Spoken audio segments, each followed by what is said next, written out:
The fishing village of Palacios is struggling to survive an environmental disaster, an oil spill at sea. Local fishermen have been out of work for a year since the toxic substances had spread for hundreds of miles, killing sea inhabitants daily. To prevent an economic crisis and get their jobs back, fishermen are taking part in cleaning up the pollution in the sea. One of the coast's best sailors, nicknamed Sharko, becomes another oil spill victim. During the cleanup, he inhales a large amount of sprayed dispersant and falls overboard, receiving chemical burns on part of his body. After the tragic accident, the man became disabled and can only breathe with the help of an oxygen tank. Sharko takes the tragic incident hard because now life at sea has been taken from him. From a successful fisherman, who got his nickname by catching fish as easy as a great white shark, he becomes an isolated outcast, joked about by his former colleagues. Walking along the coast daily, Sharko finds corpses of birds and fish covered in a thick layer of oil. He sends them to the front office of the oil company responsible for the oil spill. Despite the lingering danger, the senator assures the villagers that the sea has been thoroughly cleaned of chemicals. The excited fishermen gather at the bar and talk about their past adventures at sea. Sharko also walks into the bar and listens in silence to the tales of his former colleagues. One of the men excitedly recounts how their crew got lost, and a pack of hungry mermaids surrounded their boat. To make the story more intense, he describes how the mermaids dragged him overboard and began biting off pieces of meat from him. The bar patrons are skeptical about his story, but the man exposes his torso and shows the bite marks. The fishermen are preparing for the new fishing season starting tomorrow. Sharko decides to break the silence and tells the fishermen that there will be no fish this year because the bay water is still filled with oil residue. He advises them not to get their hopes up and says that everything the senator says about the sea being cleaned is a lie. The fishermen don't take Sharko seriously, thinking he is just speaking out of hatred. After the bar, Sharko sits in his car, lost in his sadness. His former shipmate, Breezy, knocks on his door and asks to borrow his boat. He had screwed Sharko over before, and since then, he has not trusted his ex-partner, so he refuses to do him a favor. The next day, the fishermen go out into the ocean while Sharko sits at home listening to their conversations on the radio transmitter. Despite the man's warning, they all happily anticipate a great catch. Feeling angry and helpless, Sharko freaks out and turns off the receiver. The man goes to the Gulf shore again, where he finds a dead fish thrown ashore. He takes the fish with him as proof and is about to leave when suddenly he notices a massive fin of something in the distance, sticking out from behind some rocks. Sharko decides to check what other dead critters were thrown on the shore and comes closer to the rocks. Looking at his find, the fisherman realizes that he found a real mermaid and retreats in horror. Having recovered from the shock, the man decides to check if the mermaid is alive and pokes her with a stick. Sharko, overwhelmed with happiness, gets no reaction and decides to take the creature he found home with him. At home, Sharko fills the bottom of the bathtub with ice and places the mermaid's lifeless body there. The voices of other fishermen are heard on the radio, who encounter only deformed fish in the ocean and slowly begin to realize that Sharko was right. But the man no longer cares about the recognition of his fellow fishermen because today, he caught the biggest catch of his life. He looks at his reflection in the mirror, removes his oxygen tank, and covers the mangled part of his face with his palm. He now feels confident and full of energy, just as he was before his accident. Still, in joyous euphoria, Sharko takes the radio under his armpit and starts to dance and sing along to a song about the fisherman's daughter. Suddenly his merriment is interrupted by a phone call. He receives a call from a lawyer offering to participate in a class action lawsuit against the oil company that caused him to suffer last year. Sharko does not listen to the lawyer and hangs up on him. After the call, he sinks back into his depressed state and spends the rest of the day drinking and watching television. Sharko is distracted from his dreary pastime by sounds coming from the bathroom. The man cautiously sneaks into the bathroom and notices that his find is alive and very aggressive. The fisherman closes the door to his room for the umpteenth time. Armed with his gun, he goes back into the bathroom, where the enraged mermaid immediately attacks him. The man falls and drops the gun.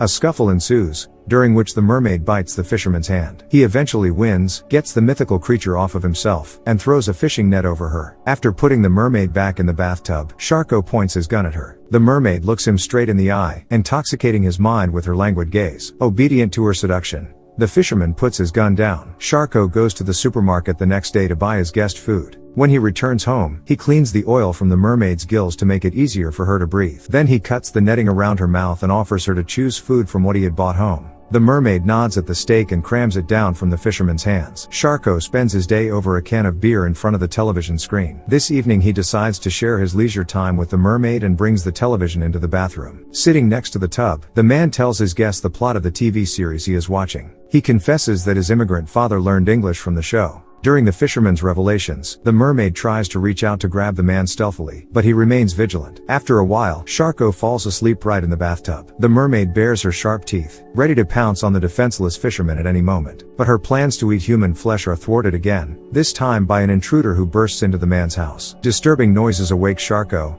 and he returns to the living room to find out who has come to see him. The intruder turns out to be Breezy, stoned out of his mind, wanting to steal the radio from his former boss secretly. Sharko yells at the burglar and tells him to get out of the house before he calls the police. An altercation breaks out between them, and because of Sharko's health, his opponent has a clear advantage in strength. The heated situation is saved by the mermaid, who bangs her tail against the side of the tub. Breezy makes his way into the bathtub, where he discovers the mythical girl. Out of amazement, he calms down and tells Sharko that he can sell the catch for a great deal of money. But Sharko is adamant and plans to release the mermaid back into the ocean after the water is clear of oil. The former shipmate tells Sharko that mermaids cannot be kept in a bathtub, so he builds a makeshift aquarium inside the house out of whatever he had lying around. Sharko suggests that his old partner give up drugs and stay at his house to help him with the mermaid. He doesn't listen to his old boss and continues to fool around, proud that he has seen a mermaid. Sensing something amiss, Sharko warns him that he must not tell anyone about his find, or the mermaid will be hunted down. He suggests they work together again as a team and keep their catch a secret. Breezy stays sour and reminds Sharko that he constantly told him off in the past. Sharko responds by saying he acted that way because he saw his true potential and wanted to see him reach it. After those words,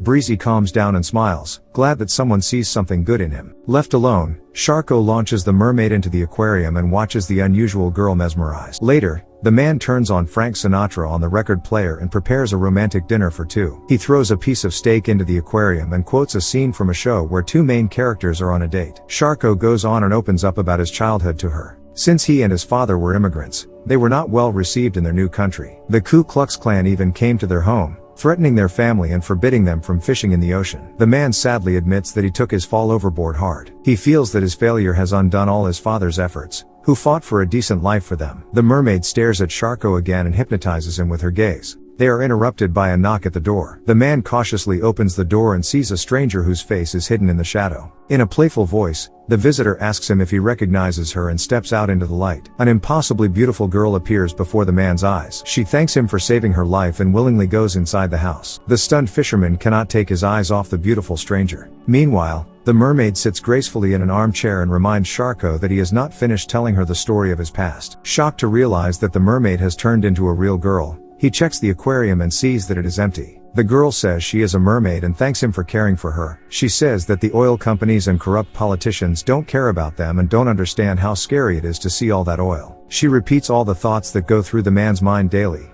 for he too has been a victim of indifference and negligence. The girl continues to seduce Sharko and tells him that he is the only good man among them all. The mermaid comes close to him and removes his oxygen machine. She puts her palm on his mutilated face, and his scars disappear. After everything, the girl smiles and kisses Sharko. Mesmerized by her, he gives himself entirely to the seduction. They spend the rest of the evening as if in a romantic movie. The mermaid plays a Sinatra record, and they begin to dance together. They make love, after which the girl listens with rapturous eyes to Sharko's stories from his childhood. In bed, the mermaid recounts the horror that living creatures experience because of the oil spill, and the man confesses that he wished every day he had died back then in the ocean until he met her. Embarrassed, the girl says she liked his favorite TV show, and they begin quoting scenes from it together. Their perfect night is interrupted by the headlights of a car arriving at his house. Sharko comes outside in his aged appearance and sees that several fishermen from the bar have gathered on his property. They tell the man he was right, the entire catch is oil-soaked for miles. The fisherman asks Sharko if he is really hiding a mermaid. Sharko realizes that Breezy has set him up again and blabbered to everyone about his find. The men want to take the mermaid away from Sharko, arguing that they need to feed their families.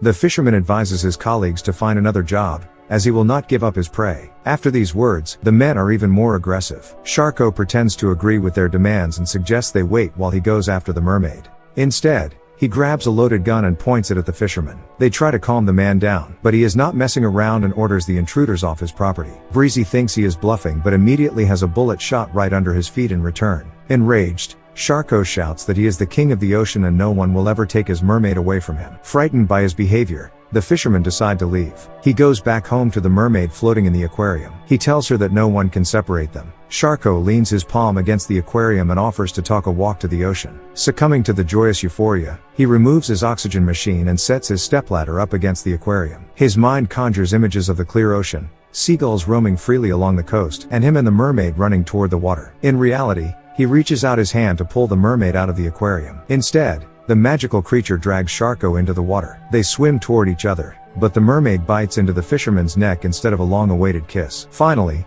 her hunt for a human has ended successfully.